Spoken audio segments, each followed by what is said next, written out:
Welcome to the Box Score Sports Podcast.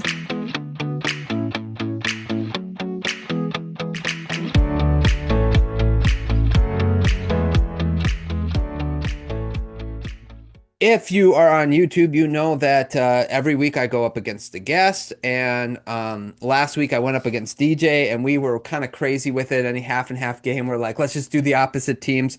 So I got 12 right. He had 10 right. So I caught a little bit of ground. I'm 5 games back from the guest. 116 to 111.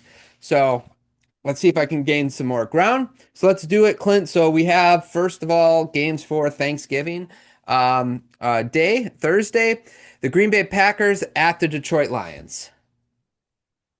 Yeah, I think this is for me the game of the week. Like Oh, just because I think at the rate it's going and the way it's looking with these teams, one of these teams, the teams that lose this game might not make the playoffs. I mean, I know a lot can change in 5 weeks, but this is a division game. The Packers already got the first one. If Packers get the second one, the Lions can pretty much kiss away winning the division, and then you're potentially 2 games behind, 3 games behind the Packers, 2 behind the Bears pending Friday. So this is a huge game for the Lions. They got to pull out whatever they can to win this game, and it makes me a little nervous. The Lions are one of the worst teams against deep ball. Christian Watson just likes to run sprint routes, and Jordan Love, which we've talked about, sometimes just throws the ball down the field with a prayer, and it seems like more often than not it's answered. yes. So this is just a huge game. I've picked the Lions, for a couple weeks now, looking forward to this game. So I'll stick with the Lions winning this game, but this is a massive game in the playoff picture. I feel like if the Lions lose, they're probably going to miss the playoffs. That's kind of the feeling I get. And that's what makes me very nervous about this game. So they really have to kind of establish the run, and they have to stick with it. The problem is obviously the Packers still have a pretty solid run defense. So it's gonna be a tough game for the Lions. I think the Packers, they always make all their games tough as well. So I think it'll be a close game. But I'm sort of with you.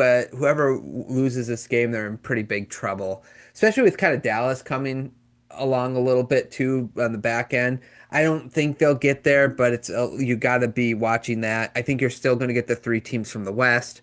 I mean, we talked so only I think only one team will get into the North. I mean, two teams in the North. So this game could very well be whoever wins this game is the second team of the North, whether they win the division or it's the wild card. Yeah. And plus for the Lions, if you lose this game, you're 4-4 in conference. And the 49ers, who are the 7th seed, are 8-2 in conference. So you'd be 2 games behind, with that tiebreaker being conference record. And if the 49ers were to lose this week, it is an AFC team. So you don't have that. They only have a few NFC teams left, obviously. So it really puts the Lions, especially behind the 8 ball. Yeah, I agree with that. Yeah, but I'm with you. I'm going to pick the Lions just because I'm a Lions fan and I don't want to. And they lost the first meeting. I have a hard time feeling they'll lose both them, but we'll see. Okay, let's go to our next game. Kansas City Chiefs at the Dallas Cowboys. I am going to go with the Cowboys. Okay. I think a short week. The Chiefs played a tough game, and Dallas seems to, can put up points. I think Dallas kind of has a refound energy, and I think they're passable enough defensively that the Chiefs aren't going to, hang 40 points in this game. Okay, fair. Yeah. I like I'm gonna pick the Chiefs. I'm gonna pick the Chiefs because I think Dallas played a tough game too. It was a division game. Short week, like you said. They're at home. I think Thursday games are always weird, but I'm gonna go with I'm gonna go with the Chiefs. They need this game just as much as Dallas. For Yeah. sure. Yep. Okay. Cincinnati Bengals at the Baltimore Ravens. I mean, Baltimore has to show us something. They have just been ugly. I was going to say ugly, but they've just been ugly in these wins. and this means everything for the Bengals. This is kind of their last hurrah. Joe Burrow's coming back, but I think this is a game the Ravens open it up. I'll take the Ravens. I am with you. I'm taking the Ravens as well. I really don't think they should bring Burrow back, honestly. But if they lose this one, they might not after that, because they'll probably be out of it. But um, yeah, so I'm picking the Ravens. Okay, Friday's game, Chicago Bears at the Philadelphia Eagles. Yeah, I'm going to take the Eagles. I mean, I really hope the Bears win this game, but they have so many injuries on defense.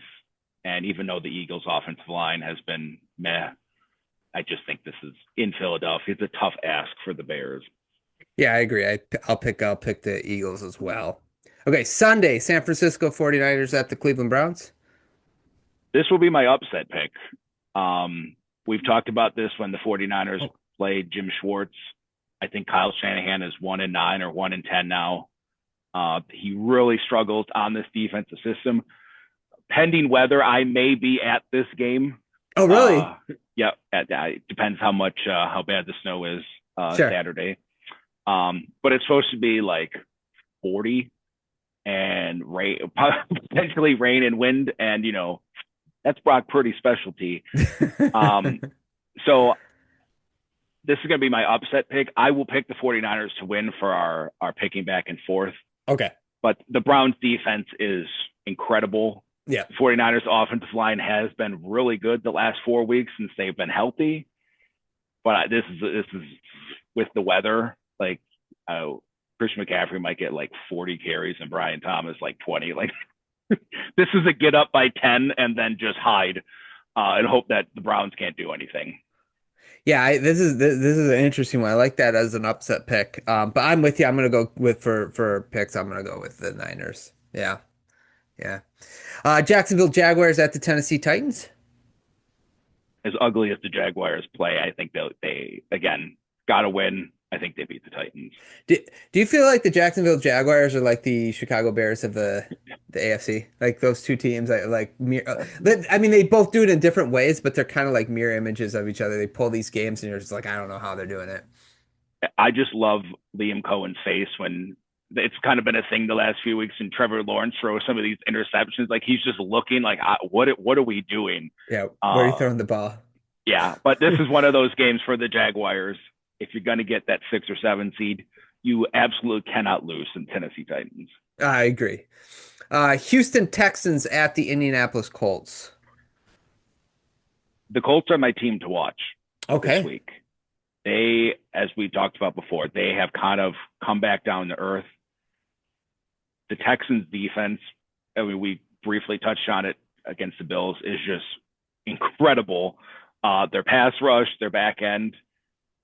Again, this is a huge game for the Texans. I mean, they can still make the playoffs without this, but this win and you're back in the division hunt because I think they play the Colts again towards the end of the year. And I'm going to pick the Texans to beat the Colts. Okay. I just think that defense is just incredible. And if they can't run the ball, I don't know if this is a team Daniel Jones can exploit passing.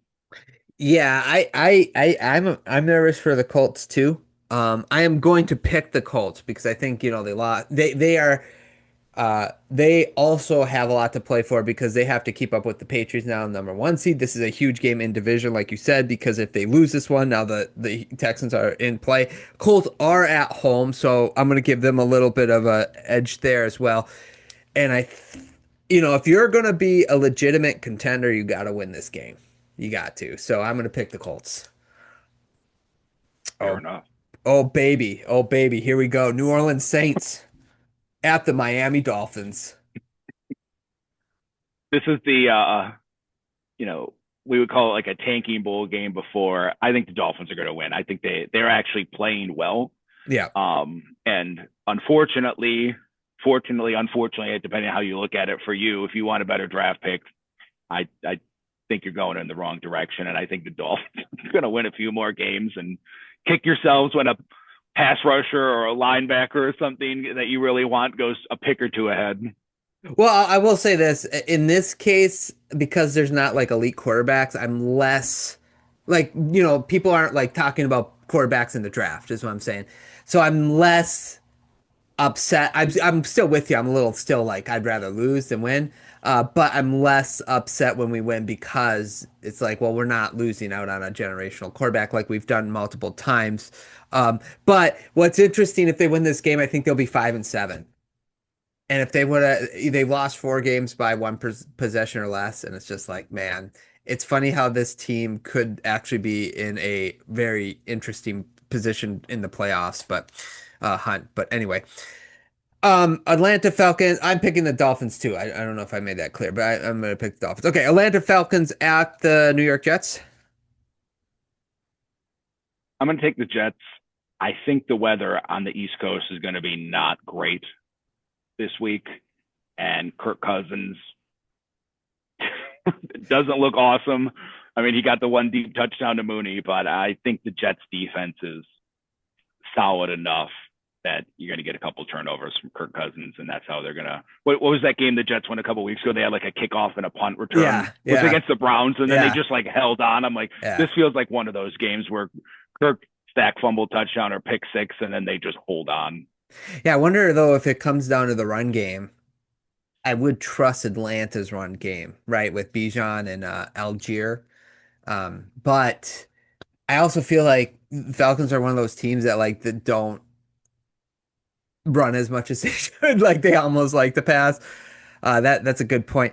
I think I'll pick the Falcons just to see if I can gain a game here because I think if they stuck with the run, if the weather's bad, I think that the Falcons have the better option as far as breakouts with some runs. And also, Tyrod Taylor not much better than Justin Field, huh? Like maybe sometimes it's the quarterback and maybe sometimes it's the offense. I don't know. Like I never know with these things. They're so crazy. Yeah, it looks bad either way. Yeah, agreed. Okay, Arizona Cardinals at the Tampa Bay Buccaneers. Yeah, this makes me nervous that Baker's not going to play this game, Hmm. especially since Carolina lost to the Niners. Um, I'll still take Tampa, but Me it too. makes me really nervous. I Yeah, feel like Baker is going to decide to sit. Um, he and should, they by the still could way. win. Yeah, Yeah, they could still win this game, yeah, but the Buccaneers' pass defense is bad, and the Cardinals are throwing it like 50 times a game, which makes me nervous that if they get up on the Buccaneers, Teddy Bridgewater did. Granted, it was against the Rams, looked quite poor, and yeah. I didn't have much hope watching Teddy Bridgewater out there that he was one of these backups that's going to come in and throw for 400 and lead you to victory. Well, to be fair though, like he got put in an impossible situation if they're really trying to catch up by 21 points in the defense. Like, yeah, run it if you want. We're just going to go after your quarterback. I think that's a tough situation to be in for any quarterback. And I think Bucky Irvin, right, is expected to play, so that could be big. So yeah, I'm going to go Tampa Bay as well. Um, I I did oh, think about making this my upset as a cheat, but I felt like it was cheating because I don't think Baker is going to right. play, and I think the Cardinals have bitten me twice when I picked them as an upset, and they keep losing by 3. Yes. Yes, yes. That's a good point. Yeah. LA Rams at the Carolina Panthers. The Rams are a buzzsaw. I'm going to take the Rams. Maybe it's a little closer than we think. I think it's supposed to rain in this game, but the Panthers lost like 4 guys to concussions on Monday night, Yep. so I don't think they got much left. Yeah, I'm with you. Real quick, Rams is right now favorites for Super Bowl. Oh yeah, when I was watching the guy, I was talking to my son. I'm like, I think the Rams at this rate, they look now. I think the Rams are going to win the Super Bowl. Like no one in the AFC like looks overly impressive, and the Yeah. Rams look like if they have the home, if they don't have to go to Philly, which Stafford can play outside, but if you don't have to take into account like a day like today here, 40-mile-an-hour winds and snow, Yeah. and you can play in a dome, they're tough to beat. Yeah. Agreed. Okay. Minnesota Vikings at the Seattle Seahawks. Seahawks.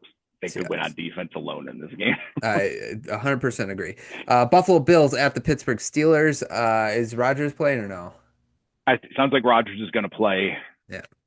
I feel bitten because I felt like the Bills had to win that game last week. Yeah. And another must-win game kind of for both. But I'll keep falling on the Josh Allen sword. Yeah. Me too. Yeah. 100%. Yeah, that's where I am as well. Okay. Las Vegas Raiders at the LA Chargers. Barn Char- burner. yeah, Chargers coming off a Chargers. bye. Yeah. Well, as decimated as the Chargers are with injury, like the Raiders are just, yeah, I don't know. Yeah. Denver Broncos at the Washington Commanders. Yeah, Jaden Daniels is out. I think this is another game that defense could win it alone. Broncos. Agreed. And then the New York Giants at the New England Patriots. I will still go with the Patriots, but I will give the Giants a fighting chance. Jackson Dart's back. The whole left side of the Patriots just put Will Campbell on IR today. Yes. Their left guard is out, and we know the Giants can do one thing really well, which is rush the passer. Sound like Chris Collinsworth. Yeah. And the Patriots have struggled to run the ball. So I think this might be close, but I'll still go with the Patriots at home. Yeah, I'm with you. I'm going to go Patriots as well. Listen, it's funny that Jameis Winston like looks like a competent quarterback. I don't know, were you listening to the Bill Simmons podcast a little bit? And like how it's funny how he's just not one of the starting 32 quarterbacks. And it's true because like I know he turns the ball over, but man, does he make some plays, you know? And it's just there was one play where the Lions should have sacked him, and he just somehow escaped it, and then he gets a first down, like a 3rd and 11 on it. And I'm just like, oh my goodness. So it baffles me, and the fact that Russell Wilson started over him, it just blows my mind. But I think he falls in the category of even Colin Kaepernick was like this. I mean, he didn't obviously get a job for other reasons, but when you see some of these backups that come into these games, like even you watch Russell Wilson, you're like, Jameis Winston is far better than that. I mean, he's at least a guy guys want to play for. Yes. And you have Jameis Winston, you're like, how is he a third string? Like, I get he's not a franchise quarterback. Cool. Right. Neither is Tyrod Taylor. Right. Neither is Mac Jones. I mean, he can look good as like, especially some of these bad teams. I have no idea why he doesn't just get passed around and be like, cool, you're top backup or you're starting for the Titans before they drafted Cam Ward. Like, I don't get it. Yeah, I'm with you. At least it's exciting. Right. Yeah. And it's funny because even I think he finally retired, but it was a season he had off with Ryan Tannehill not on a team. And I'm just like, how is he not a starting? I know he's not like special, but he's way better than some of these people we've seen, like Daniel Gabriel or, you know, like some of these guys that we see on the football field. You think they'd be good, like, what's it called, where they kind of skip a year, but, you know, they put them in the starter. You're like our bridge quarterback. Yeah, but like a bridge quarterback, you know, to the next thing. Like what Sam Darnold was supposed to be for the Vikings. Yeah. Okay, anything else? Thanks so much for watching this clip of the Box Score Sports Podcast. I hope you guys enjoyed. If you haven't yet, please subscribe to our channel. Follow us on Instagram and Twitter or X. And we'll talk to you guys real soon. See ya.